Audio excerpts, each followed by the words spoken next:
सोलापूर महापालिका निवडणुकीत सर्वाधिक मतांनी निवडून येऊन बिनविरोध महापौर झालेले विनायक कोंड्याल यांचा मुख्यमंत्री देवेंद्र फडणवीस यांच्या हस्ते गौरव करण्यात आला।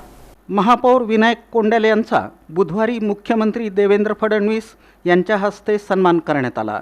या प्रसंगी मुख्यमंत्री फडणवीस यांनी कोंड्याल यांच्या नेतृत्व गुणांचं आणि जनतेप्रती असलेल्या बांधिलकीचं कौतुक केलं। या सन्मानामुळे सोलापूरच्या विकासासाठी बळ मिळाल्याचं कोंड्याल यांनी सांगितलं।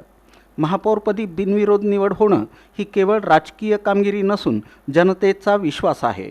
सोलापूर हे ऐतिहासिक आणि औद्योगिकदृष्ट्या महत्त्वाचं शहर असून शहराच्या विकासासाठी सर्वांचं सहकार्य घेऊन पारदर्शक आणि गतिमान कारभार करणार आहे। मुख्यमंत्री देवेंद्र फडणवीस यांनी 1378 कोटी रुपयांच्या पाणीपुरवठा महाप्रकल्पाला मंजुरी दिली।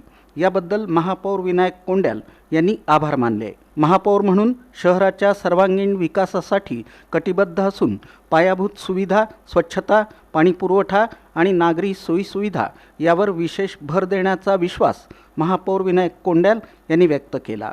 स्थानिक पातळीवर सातत्यानं विकास कामं राबवणं, नागरिकांच्या समस्या तत्परतेनं सोडवणं आणि सर्वसामान्यांशी थेट संवाद ठेवणं ही महापौर विनायक कोंड्याल यांची वैशिष्ट्यपूर्ण कार्यशैली राहिली आहे। याच कामाच्या जोरावर त्यांनी सोलापूरकरांचा विश्वास जिंकत विक्रमी मतांनी विजय संपादित केला।